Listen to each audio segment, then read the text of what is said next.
date of family reunion? It's the 15th through the 19th, I think. 15th through the 19th. Family reunion, if you can go, it's amazing. And I'll be there. And Bryce will be there. It's true. Yes! I'll get to see whoever gets to go. Fantastic. More importantly, is Sarah coming? She is. She will be there. She's obviously the star of the show between us two. So she has to. Well, I'll have to keep today we have wonderful guests with us. They are two of my favorite people to talk to, but every time I get the chance to talk with y'all, you have about 20 other people that are like, hey Kema, hey Justin. They're amazing, and so I've got a bunch of questions I'm going to ask y'all because I never really get to dive in deep with y'all, so it's going to be fun. Let's start by, tell us a little bit about yourselves. Honey. Ladies first. Gotta be a gentleman. So I'm Kema. This is Justin, my husband. I'm going into my 10th year in real estate and 10 years at Keller Williams. I've been with Keller Williams the entire time. And Justin's going into year 6. Yeah. Wow. So I started in 2015, and here I am, still here, still thriving. I think more than I was back then, obviously. So yeah, it's been a journey, but we love what we do. And So I've been with KW probably like 5 years or so. 1 year I took with an opportunity with a startup company. Also felt like it was kind of important for me to get, kind of out of the shadows of the queen. He didn't want to take orders from me. And I mean, listen, it's difficult when you blend, family life Marriage with business. You know what I mean? It's very natural to kind of carry, things that are relationship issues or not issues, but simple as doing the dishes. You might bring them into those frustrations into the business. So I felt like it was important for me to kind of take my own journey and then come back when I was ready to. So, but KW is definitely, home. So, Well, I'm yeah. glad you're here. 'Cause I enjoyed the hell out of y'all. Let me pull up their Facebook here. Oh gosh. Can I ask a little question really quick? Go on. Since you have been in it so long, best year, worst year of real estate? The worst year is probably my first year because I didn't make any sales. 0. Like nothing. Zilch. Wow. Okay. And you stuck with it. And I stuck with it. I mean, it was just trying to figure out like where I fit in because I didn't know anything about real estate. I had never bought a house. I didn't, my mom had bought one house and lost that house during the crash. So there was no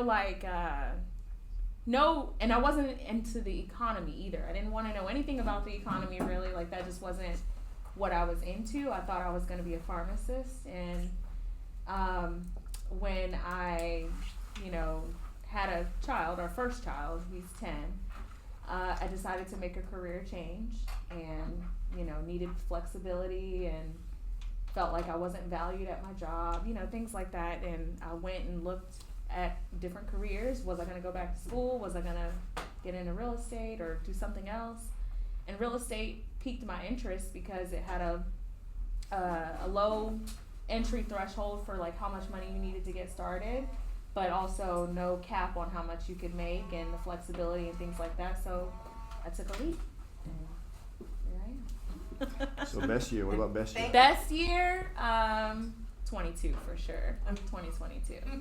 Yeah. I think that was everybody's best year. Oh, yeah. So, started a decade ago. What has caused you to stick with Keller Williams? Like, what is it about Keller Williams that makes you want to That's stay? an Because easy there answer. are other options. That's an easy answer. So what drew me to Keller Williams initially was the training. Obviously, I think that's probably most new agents' answer is how much training they provide. But what I didn't realize that I was going to get was a complete mindset shift. So I was not necessarily like a positive thinker or anything like that. I, not being born into money or anything like that, assets or anything like that. I, didn't know that my thinking was what it was. I was just in it, you know what I mean? And had no idea. that I wasn't really a positive thinker, but they definitely shifted like the mindset over time and allowed me to think bigger, dream bigger than I thought I ever could, you know? So that's probably the main reason why I've been here and stayed and have not left and probably will never leave. Awesome. So So I ain't gonna get a chance to answer, but it's go ahead, baby. go on. we let the queen speak Preach. for Go us. ahead, baby. I mean, I would say very similar. The difference between her and I is I actually have been at a different brokerage. So to actually get to compare and contrast, you know, I agree with everything that she says when it comes to KW. So for me, like when obviously she started before I did, so, you know, I would just sit in on conversations and hear her talking about things and how, we had a team lunch today. I'm like, somebody paid for your food?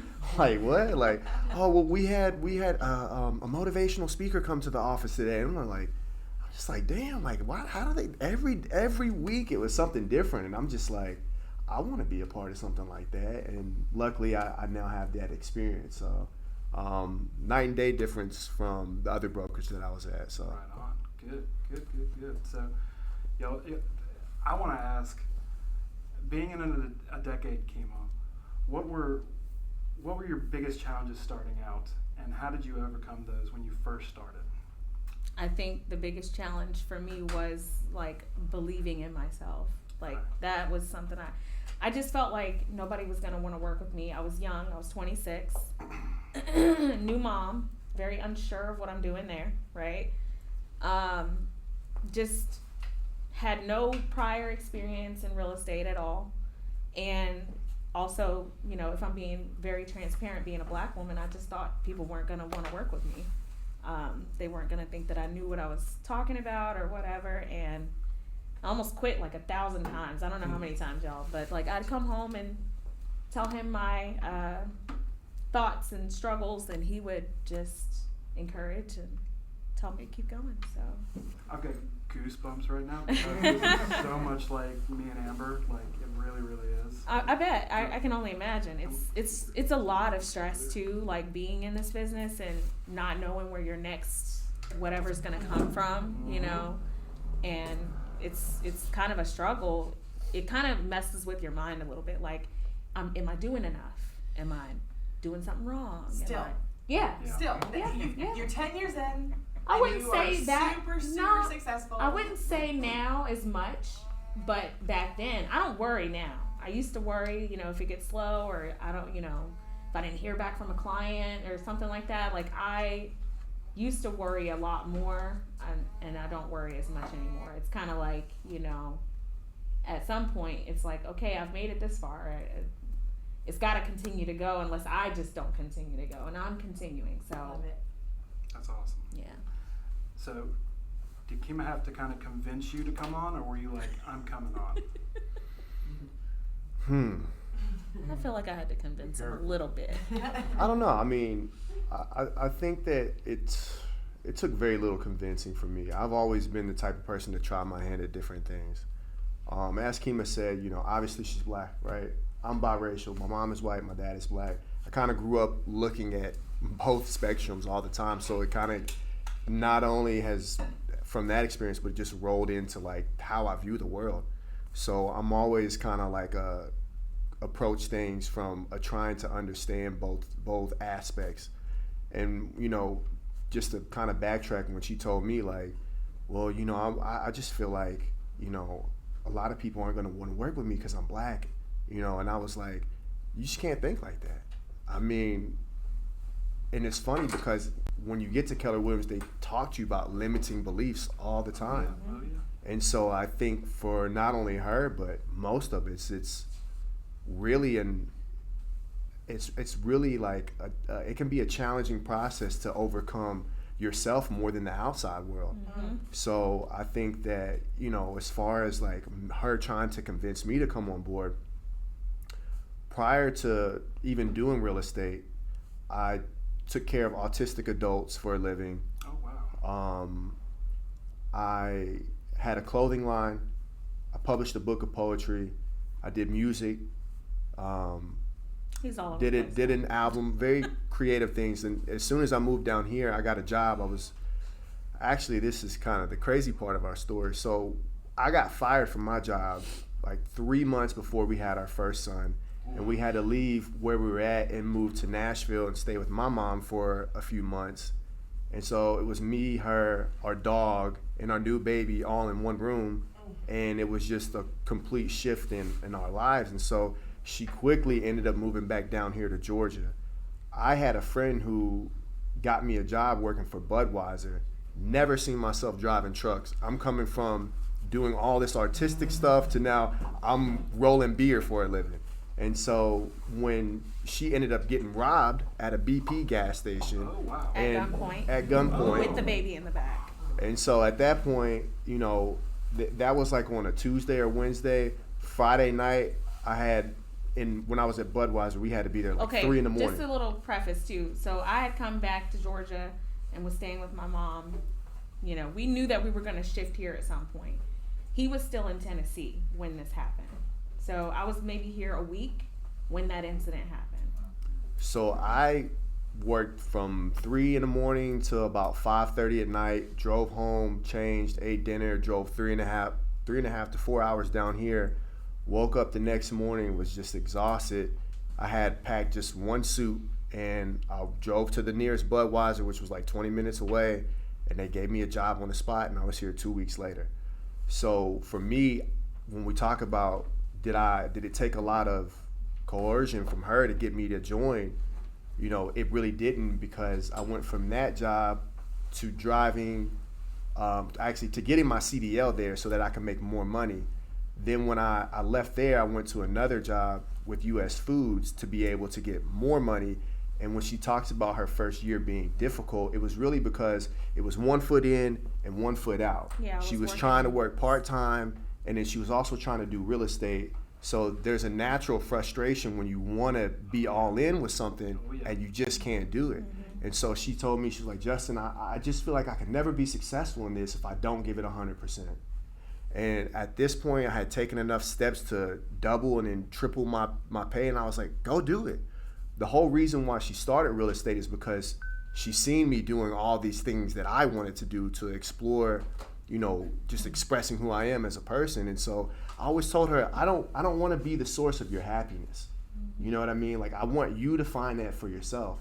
And I've really learned in life that everything that has been the biggest blessing to me has always been rooted from a seed of unselfishness.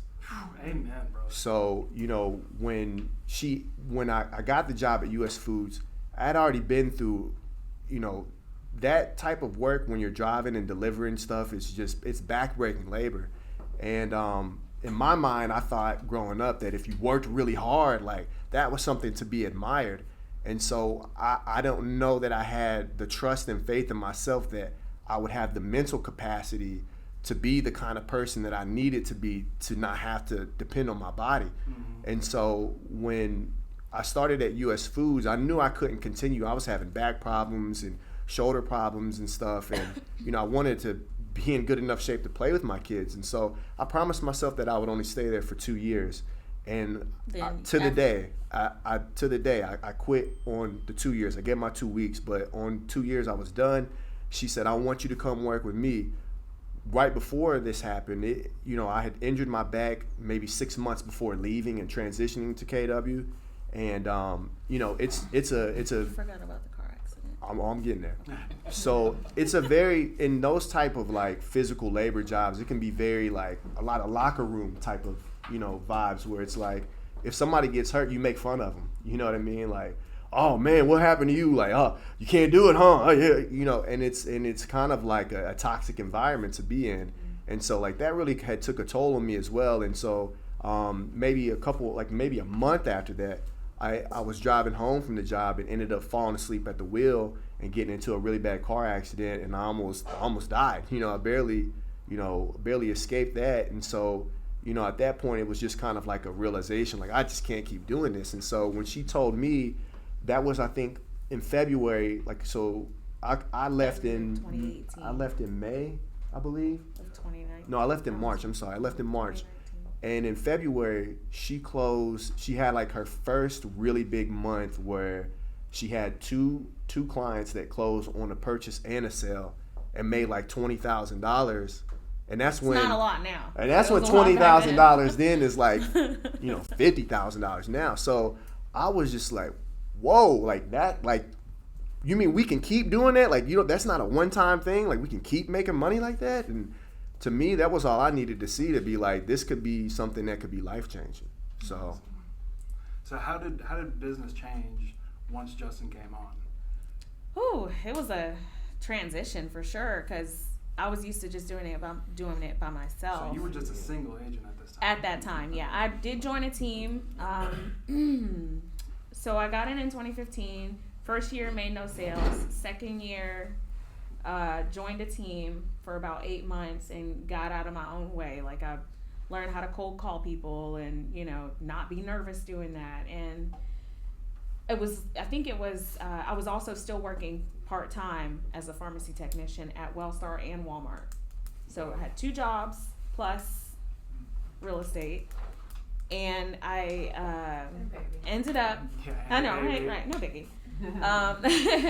Ended up letting Walmart go and kept the job at Wellstar because I was PRN, so I could say yes or no to the shifts if I wanted to and not feel bad about it, right? And my only requirement was like every other Saturday for 4 hours. So I felt like I could do that. And honestly, they were really good to me too, because I ended up being able to take calls there. They were okay. They knew that I was doing real estate. So like they were okay with me taking calls if I needed to step away. As long as I got my work done, they didn't care. So that was like my little transition job, right? And I think I left, when did I leave Wellstar? I know I left Walmart that December, right before I decided to go full time, and then that February, he's talking about that big month that I had. But ask me the question again. I'm sorry, I got sidetracked. So asking how did it change when I came along? Oh, when he came on, which was 2019? 2019. Yeah. There was a shift in the dynamic a little bit, because I had learned from a team, make these calls, call your sphere, these things that were obviously pounded into our head, in our heads. And I was like, okay, you need to add all your people to the database, and you need to, do this and do that. And it was a little bit of a struggle because it was definitely a shift for him, and I didn't really have a blueprint or any sort of written down systems or anything, any guide for him, which we learned later is what he needed. But I didn't have that guide laid out for him. I was just like, you need to do this, you need to do that, you need to do this, you need to do that, bossy Kema. And so it was a little bit of a shift in like the dynamic, because I'm gonna get teary-eyed. It's okay. I love it. He expressed to me he felt like he didn't have something for himself, like that he felt like he was drowning in all these responsibilities and, me telling him what to do, but he didn't have something for himself. And, that hit me in the heart. Like, he's used to having his own thing. He was very creative, as you can tell. He does a lot of things. He has no problem trying things. But him saying that just really struck me, and that was our signal that he needed to go and find his own way in real estate, before coming back and working with me. And him doing that was honestly like the best thing he could have done, because he brought back systems to me that I didn't know I needed. Going to a company that had all this stuff laid out for him, I didn't have the mindset or the wherewithal to implement those things because I was already in it. It's really hard to do that once you get started. If you are used to operating in chaos, you're going to operate in chaos really well. And that's what I was doing. And it was a nice reset for us. So yeah, it was difficult for me. I mean, it was very difficult because I'm coming from a field where I've got to be at the job at this time. I've got to load my hand trucks. I got to check my invoices. I've got to fuel up. I've got numbered stops. Everything was very systematic. And she's telling me like, hey, you need to do this, or you need to do that, or do this, do that. And there was no explanation behind it. It was just like, this is what you need to do. And if I wasn't doing something, it was like, it was just kind of like, it's almost as if she expected me to just know what to do. You know what I mean? And I didn't know how to articulate what exactly I needed for a long time. And then it actually really impacted our relationship where for a while, I didn't know if we were really going to make it through because, you're getting an attitude with me about work stuff. I can't enjoy you, because now this is work and this is family and it just blends like this. And so I'm upset with you because how you spoke to me earlier, and you might think that you didn't say anything wrong to me, but the tonality in which you speak to people is very important, And so, that was really a stressful time, and it lasted for a while. And I think when I did leave, it was like going to real estate university for me. And so she's right. I was able to bring back some of those things. And I honestly look at it more so of a blessing that we went through that period because, Absolutely. Trial by fire. Exactly. And anytime, even in business now, if you guys decide to bring on somebody, it's a commitment. It's like a marriage. It's the same thing. Like our marriage, our bond is not only like soul tied, but legally we sign documents. It's a business. It's an agreement. It is a commitment. And so, I think nowadays it's very easy for people to always think the grass is greener with access to, so much going on and, comparing their lives and their situations to what other people put out there in the world. And it's very easy to want to leave and just think that there's something else out there. And I think that time for us really drew us closer because when there were times where my initial reaction when we would go through those problems would be to shut down, not talk, withdraw, become reclusive. And, that was not helpful when we have due diligence going on and we have to talk about the inspection report and things like that. Now the money is affected too, and we have kids who need to be fed. And so, for me, like going through that period of time was like, it really forced us to work through things, and it really forced us to communicate, even when we're upset, even when we're displeased with one another. And I think it's been the best blessing for our marriage because of it. So.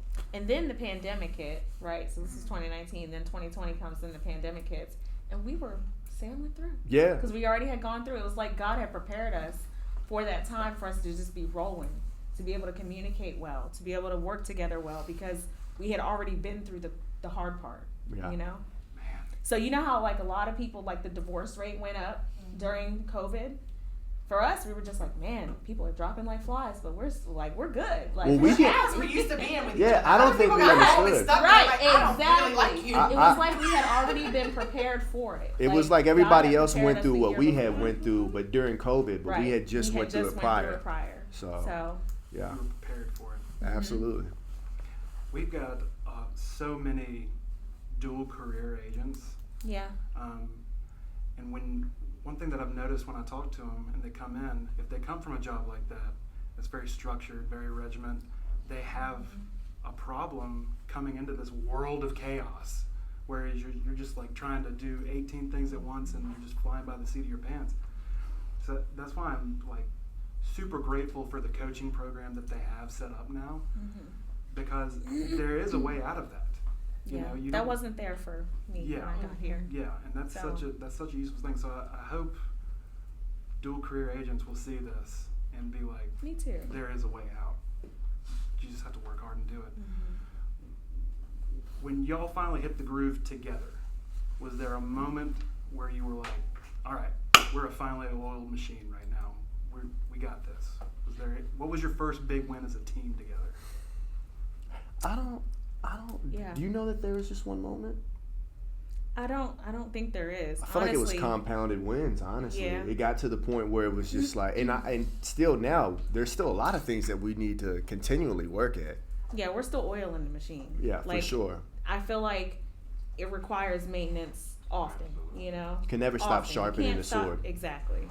I think for us though, I mean, it got to a point where once we got through that difficult time of transitioning from Kema and Justin to Flourish Atlanta, once we got through that period, we just kind of looked up and noticed like it was like Scotty and Michael Jordan, like give and go, just back and forth. You got this, I got this. You got this, I got this. You handle this, I got that. And then it got to the point where once you do that so much, your confidence grows in one another. Absolutely. And then you just feel like, you know, we can do anything, you know? Preach. And even when times still get hard or things get difficult, like, you know, it's just so invaluable. Like you can't put a value to it where I can just lean on her at times And I can carry she the weight. can and then she can lean on me at times, you know what I mean? And so like you just need that, Yeah. you know, because you can't, no one person in a relationship can be the strongest person all the time. Yeah. And if it is, then that person's gonna break eventually. But the night before I got married, my best man told me invaluable advice. He was like, there are going to be times when you're married. He was the first one of my friends to get married. So he'd been married for 20 years at that point. Wow. He was like, there are going to be times where you're down and she's up. Don't let that get to you. And there's going to be times where she's down and you're up. You got to support each other. And it's like a wavelength. And I was like, and that always stuck with me. That's what I appreciated about what we've got. Like, it is invaluable having that person that you can lean on and help. So, I'm gonna start crying now. Don't I do literally that. just looked at Amber 10 minutes ago. I was like, I'm shocked that he's not crying. Shut up now. So, Justin, you came on. Y'all did your thing. Tell us how did Flourish come out of that? When did it start immediately when y'all were together, or did it grow? So when he said, all right, I'm going to be there 2 years, or I'm getting out of here next year to the day. Like, that's my goal. Originally, it was just me, so I had it as, KP Real Estate Group. It was just Kema Phillips. That's it. And I don't remember where I got this piece of advice, but something was like, you need to take your name out of this and make it something that's marketable, something that is, that I could sell later down the road, that's not necessarily tied to just real estate either. So the LLC is just Flourish Atlanta. That's it. But when I was trying to find a name for what our team would be, I went with like writing down words that I felt like resonated with me first. So I wrote down a few words, and it was all really rooted in growth. I think when I looked up what the word flourish actually meant, there were two meanings. There's like these little squiggly, swirly things. That's considered a flourish, right? And then obviously something that was to grow, and that's what I wanted, was something that was growth, like rooted in growth, if you will.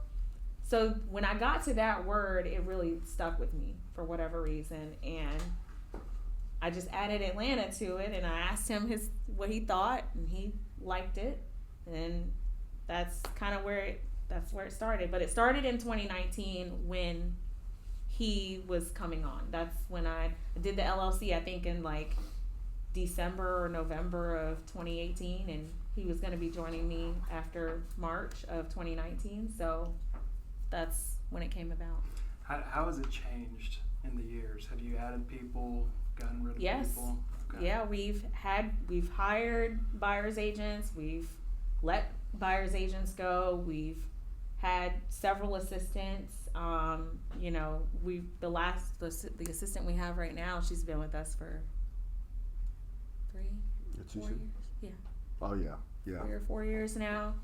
And then we had a social media assistant as well, and she just left us because she's starting a new career endeavor that we're excited for her about.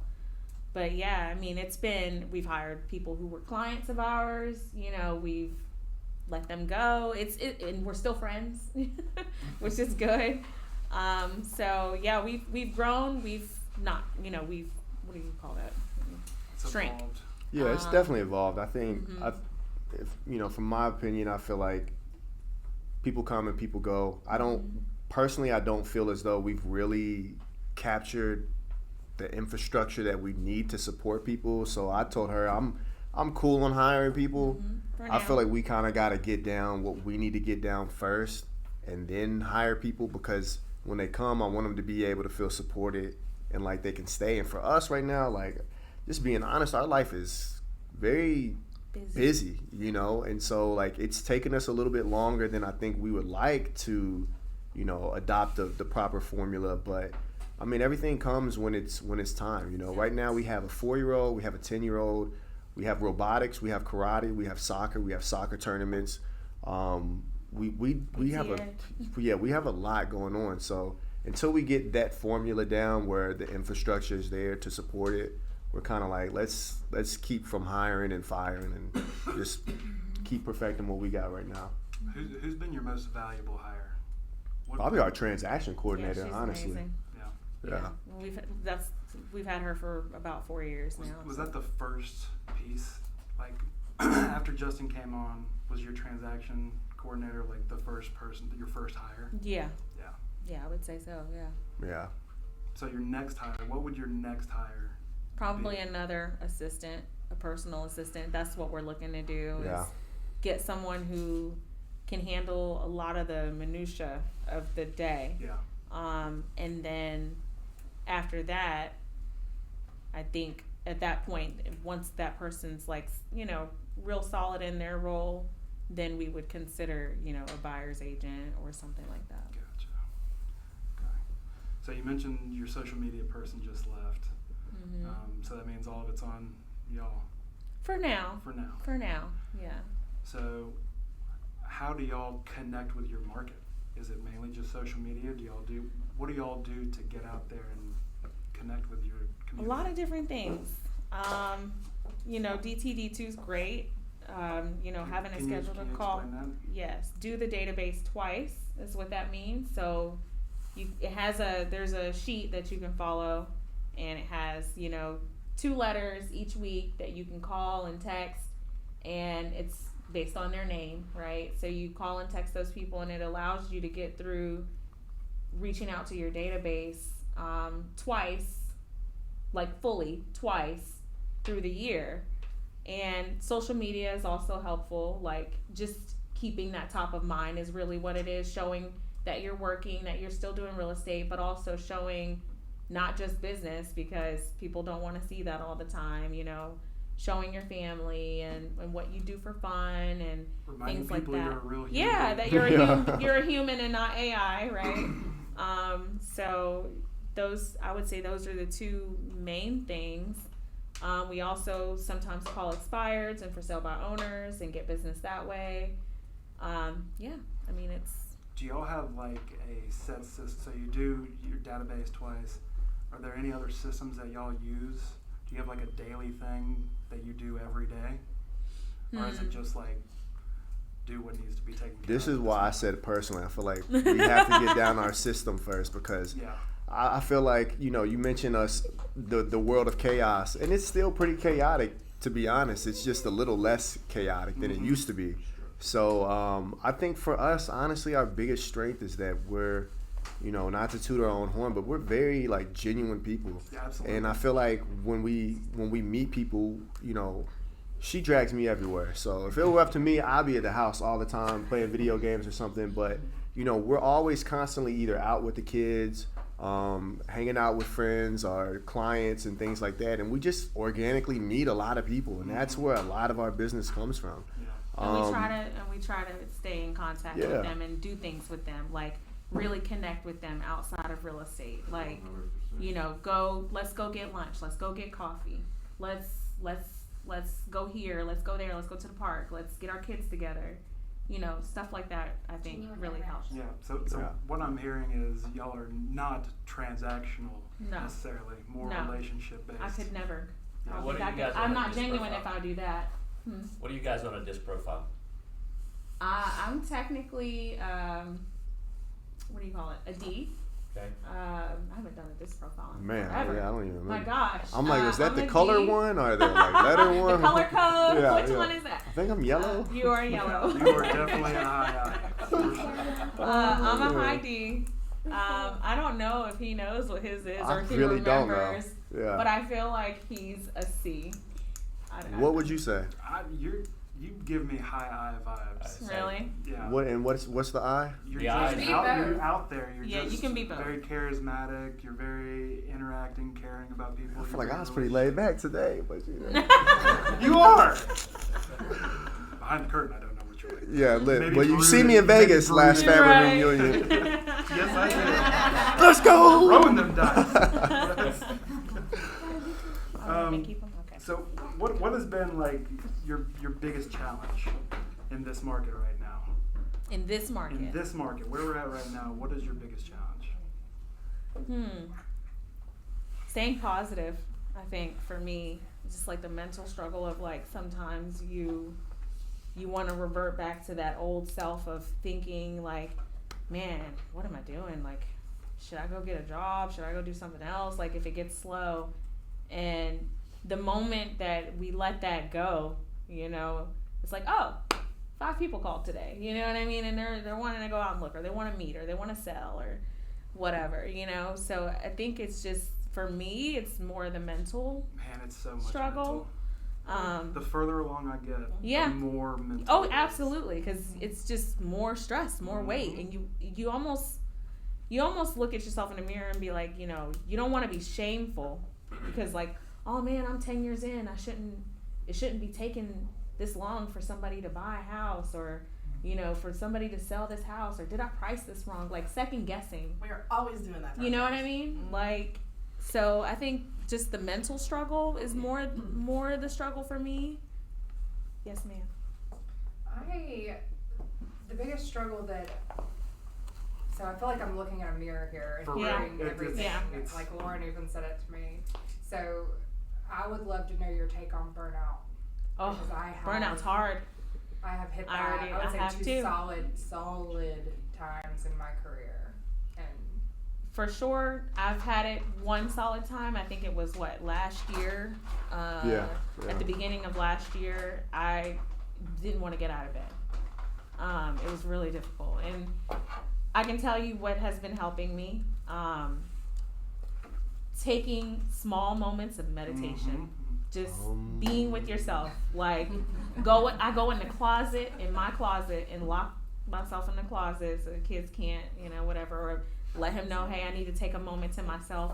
He does the same thing. And honestly, I was never like a meditation or, you know, Zen type of person. It was more him. He was always kind I of knew it, into dude. different I knew things. it. I knew it. So I would watch him do it, and he would talk to me about it and things like that. And eventually it kind of opened up, you know, my brain to be like, okay, I'm going to try this. And it started out with like guided meditation, because how do you shut it off? You know what I mean? It's very hard to shut your brain off. We see you. He's so cute. he's wearing camouflage. But yeah, like taking the time to just be with yourself, and it's like this inhale, this exhale. You're alive. You're okay. You're safe. You know, your family's safe, Your right? gratitude. Yeah, just 10 minutes of that in a day can like completely reset your mood, you know? Yeah, I think a lot of it, if you don't mind me. Yeah, go talking, ahead, baby. I think a lot of it, like, cause I've experienced it too. I think she's probably experienced it a little bit more than me. You know, that definitely kind of introduced her to the meditation part, because, you know, I feel like oftentimes we walk around with so many thoughts going on in our mind, whether it's work, whether it's kids, responsibilities, like everything just bleeds together. And if you don't take the time to just remember to breathe, it just starts to compile, you know, over and over and stack on top of each other.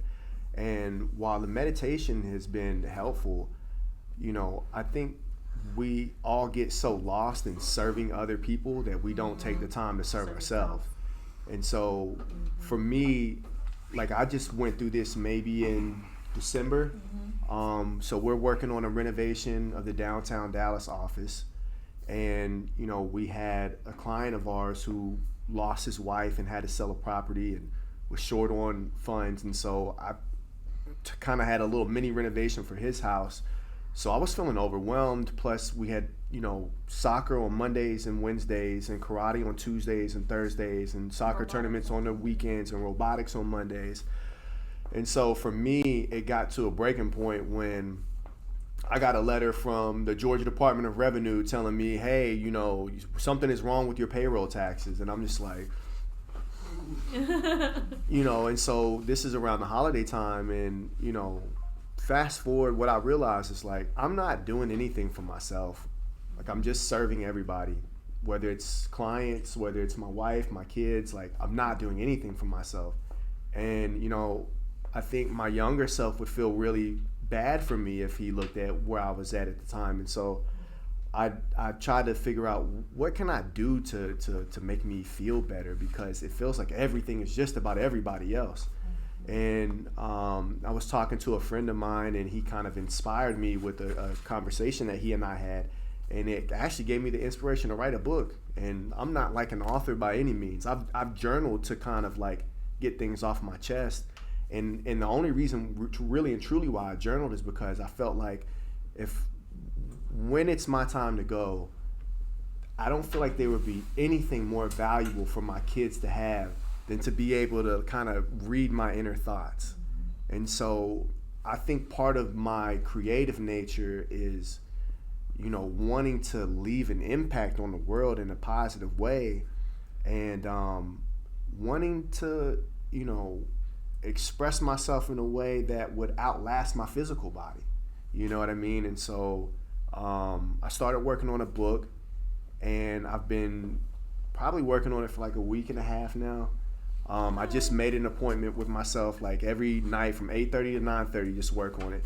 And sometimes I don't want to do it, but the moment I put expectations and the thoughts of like, oh, I've got to do this aside, and I just set my timer with no expectations, I just start writing, and it's like, dang, that's wow, you know, like, man, this feels good to get off. But not only that, like, it's just therapeutic to have something for yourself. That's so other than. Yeah, other than work, other than real estate. So Yeah. I love that. Gotta have that. Journaling is something that I've started and stopped many, many times. Same. But it's a good habit to have. yeah. For an agent that is just coming on, just signed up, what piece of advice would you give a brand new agent? Don't do it. Run. I- Hire a therapist. I would probably, you know, being the person that when I came in and like I was taking all the classes, you know, hearing, you know, read Millionaire Real Estate Agent and, you know, follow these systems, and I just wasn't, because I came from worker bee mentality, I just could not bring myself to follow that, but do it.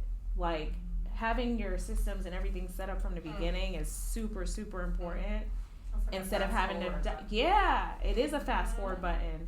I think the growth happens a lot faster when you do. And yeah, some of us, you know, we're a little hard-headed like me, and you just gotta learn the hard way, you know what I mean? But like, I would absolutely say follow the systems that they give you. It's literally golden advice. It is not them just trying to get you to follow, you know, what is it? Drink the red Kool-Aid is what they say, or whatever. It really isn't that. Like, they really are trying to show you how to build a business, a real business, not just, you know, you having to be the practitioner. Eventually, you're going to want to get out. How are you going to do that? You have to build the business before you can walk away from it. So I would say that's probably the biggest advice. Yeah. Secondly, you know, don't listen to those limiting beliefs at all, because they're not real. I love that. I mean, I joke and say don't do it, but I mean, in all actuality, had I really known everything that was behind the curtain of entrepreneurship, then I probably wouldn't have done it. I didn't know how many hats you have to wear. For sure. So if I would say, like, really sit down and evaluate why you're getting into this business, why you're getting into this industry. If it's because you feel like you get to be your own boss and you get to have a flexible schedule and nobody. Just gonna be showing houses and Yeah. looking cute. Is what I thought. Just showing houses, looking cute, making See, money. When you were talking, Oh my I was like, God. that's exactly what I did too. No. Yeah, you got it not like messed that. up. You really do. And so I would say evaluate your priorities. Like, if you're looking for that and you're looking to, get in and sell $1 million house and make a lot of money real quick, you're not gonna last. So don't do it. Now, if you're looking to be challenged, if you're looking to exceed what you thought you were capable of, if you're growth minded, if you truly want to build a business, then this is definitely the industry for you. And I feel like Keller Williams is the place for you to be because they provide the tools, they provide the guardrails for you. Now, whether you take advantage of them or not, that's up to you. But as somebody who is now unwinding a ball of yarn, I wish I would have done those things in the very beginning. So, I kind of look at it like, for me, I thought that it was exciting to not do the same thing every day, and similar things to what I said, like I can be my own boss, I don't have to ask off and things like that. But I had no clue what that would cost me. And so, if you want to have a fruitful business, then, you've got to treat the business the way that you want it to treat you, and you have to water it daily. You have to imagine that it's like a tree. Like the growth is incremental. It takes time. It takes patience. If you're not a builder, don't join. If you want to make a quick buck, figure out how to trade stocks or something. But, that's kind of my advice would be evaluate why you want to be in this business. But Like, they what say is you your work why? 80 hours a week doing this so you don't have to work 40. Right. Yeah. I mean, And for real. it's 100% true. It really is. You had mentioned that you do the database thing. When you first started out, who did you call? How did you get those people to call? No. I mean, I reached out to everyone on Facebook. I think I still have all the messages. I was like, hey, I'm in real estate now. Can you send me your contact information so I can add you to my database? I mean, it was like the stupidest, the dumbest Same. script, Same. because they said, just do it, And so I was like, all right, I'm going to just do it. I think it just took time for people to trust me, and I had to be patient with that. It was, I was 26 when I got in, so generally most of the people that my general circle, they weren't buying houses. I mean, they were either finishing up college, still in college, or if they had gotten married and had children or were buying homes, they were using their parents' realtors. They weren't calling me. It wasn't until I started like cold calling and reaching out to for sale by owners and getting my name out there to get the business and then showing I was doing business that people decided to trust me. They can trust you when So, they can see you. Exactly. So that's what it was for me. I mean, for anyone who's a little bit older and has a more seasoned and more seasoned sphere of influence, it probably would look different for those people. I can't say it's like this puzzle piece is going to fit for everyone. That's just how it was for me at the time. And now it's like we work with young, old, in the middle. It's all over the place, So that's. I feel That's like we're amazing. like in the sandwich age Yeah, of we our are. career, like where we still relate to young people, and we're mature enough to relate to older people to trust us as well. For me, it was completely different because she had already built a business, so I'm coming in feeling like I don't know anything, but I already got business, so I'm like now I feel like there's a kind of like I'm struggling with the phrase, but imposter syndrome. Oh yeah. You know what I mean? Like, these people, like, do they know I was just rolling groceries last week? Like, now I'm handling a $500,000 transaction? Like, it didn't feel right. How did you handle that imposter syndrome? Because that's a big thing. That's a real thing. I would say probably just like, again, incremental growth. Just the shift in perspective from being fear-minded that somebody is going to find you out, that you don't know certain things, can be crippling. But when you change that to, this is an opportunity for me to learn, Yeah.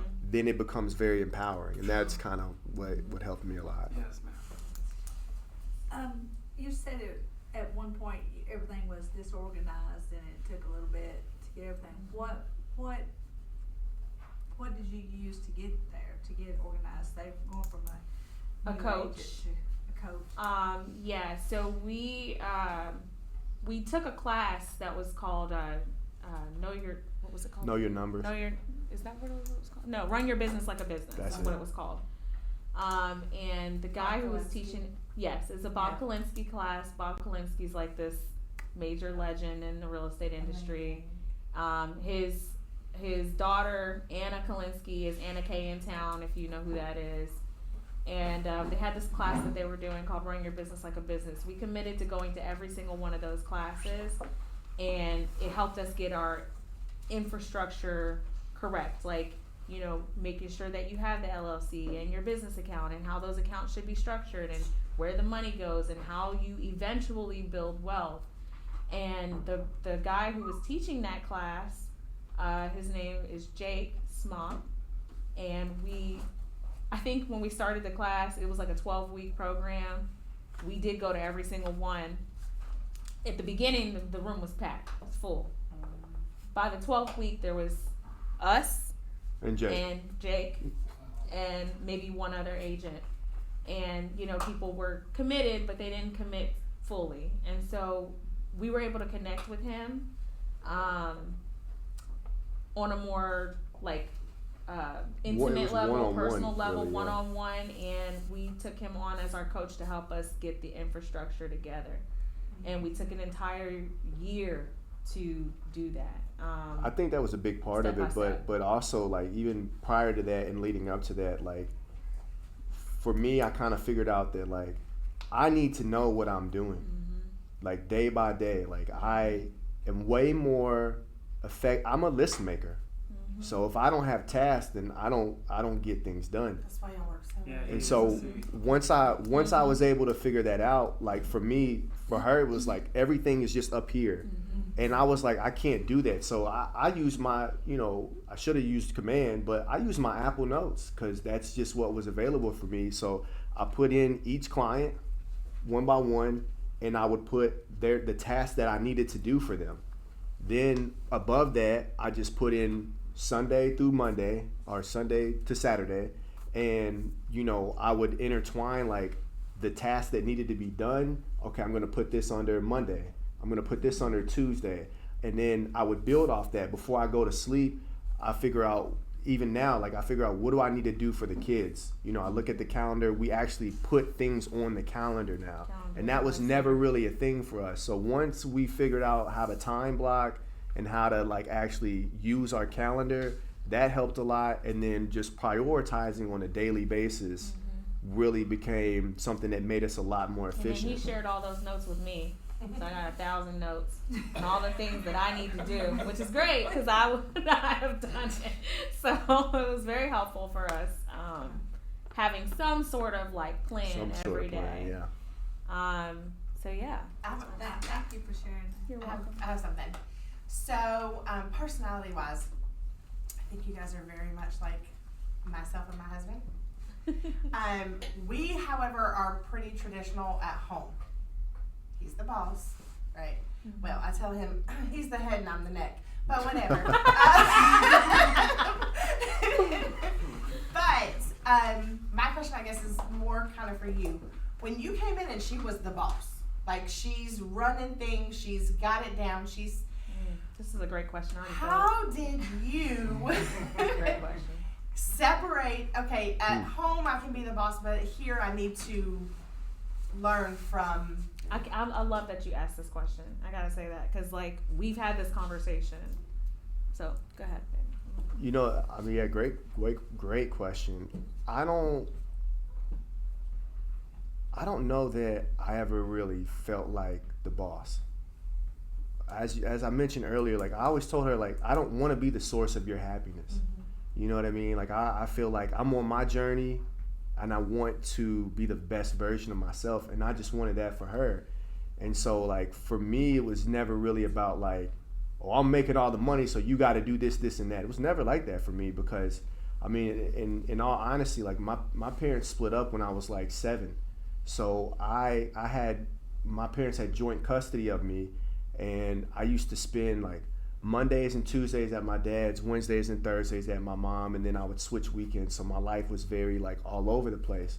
So I didn't really grow up with like Roles, with gender roles. exactly. Gender role. Mhm. So like for So me, you didn't feel emasculated. no, I would No. say if I did, it was more so like you're expecting me to do things, but you're not showing me or giving me any sort of like way to do these things. So it felt like I was being set up for failure.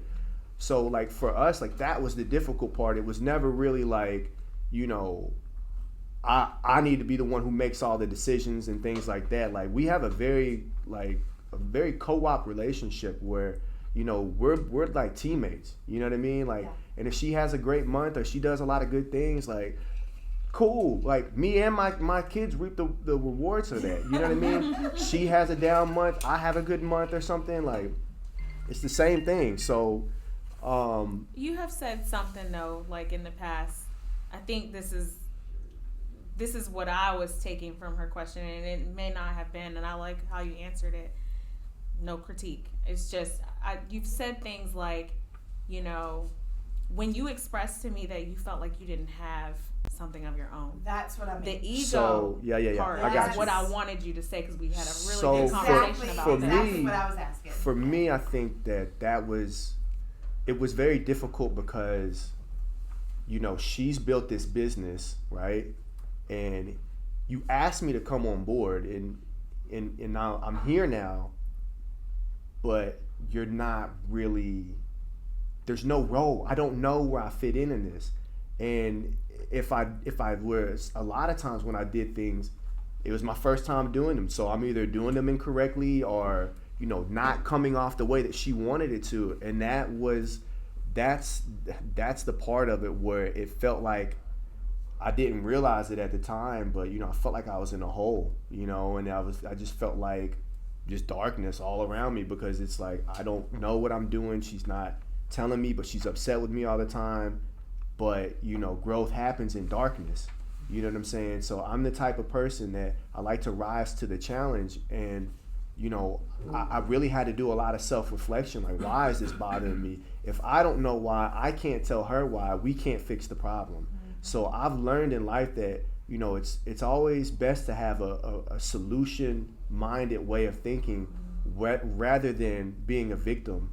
And, you know, I feel like that was something that my dad taught me. You know, it was kind of like he never really made excuses of why, you know, things happened to him or why things went wrong. It was just show up and keep going, keep chipping away. And so when the ego steps in, the ego is not my amigo. You know what I mean? Like my relationship is now struggling. So I took on the mindset of, how do we fix this? Like, how do we figure this out? And that took a lot of self-reflection to figure out what the problem was, what the issue was, and how do we correct it.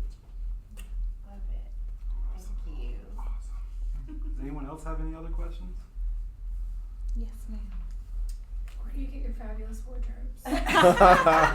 Always. Both of you. Both of them. A lot of It's a different clothing line. places. What's I your will shop favorite anywhere. go-to store? Probably Shein, just like anybody else. Any other woman. We love it here. It's cheap, it's affordable, it comes quick. If it doesn't fit, we throw it away because it was so cheap. So, you know what I mean? Can't So say you don't that. have to wear $800 pair of shoes and carry a These shoes were $3,000 expensive. I handbag. did get these shoes in Italy. They are beautiful. Thank but you. to the newer agents, like, you mean you don't No. have to Hell go no. spend all this money to play No. a part? No, to be not at successful? all. Not at all. I mean, when I first started, it was Forever 21 because all we had were like malls. Forever 21 and all the, What I give for a real you know, mall. Charlotte Russe or whatever. Douglasville still has a really good Maurice's. mall. Yeah, they do. Douglasville's good. I love Arbor. But yeah, I mean, it's just different places. It just depends where I find the deal. Well, I appreciate y'all coming. Thank you for having us. It was, Yeah, for sure. it was Let us know when you start the podcast. We will.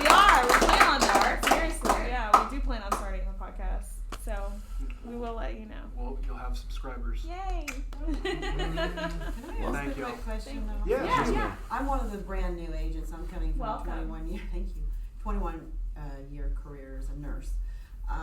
So when you say to approach people like the for sale by owners and the expires, what is the actual process of doing that? Are you knocking on the doors? or- No, I don't like the doorknob. Okay, I didn't know. I feel like it's a little unsafe for me. That's what But I mean. no, I mean you can get on Zillow and go to the little tab that says buy, and then it shows up for sale by owner, and you click on that, and it'll pop up for sale by owners with their phone numbers and the Okay. property address. Okay. Do your little research on the address, call with some sort of information, ask them how it's going, Okay. ask them have they had showings, ask them have they received any offers, and then when they say, oh yeah, I got an offer from somebody verbally, I'm like, well that's not on paper, it's not real, and set the appointment.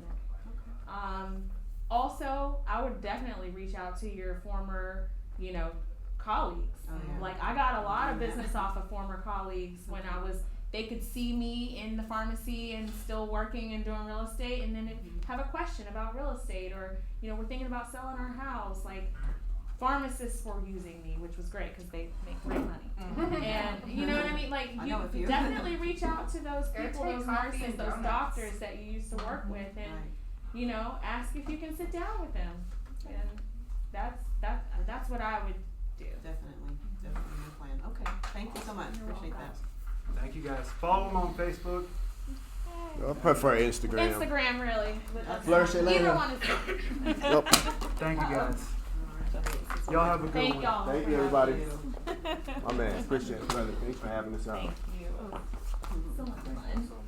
Edwin, I got a pizza. What? Oh yeah, and you got your pizza. Oh. He ordered pizza. What's that from our kids fundraiser? Oh. Like Happy October. I just thought this was full service referrals. And you too, thank you very much.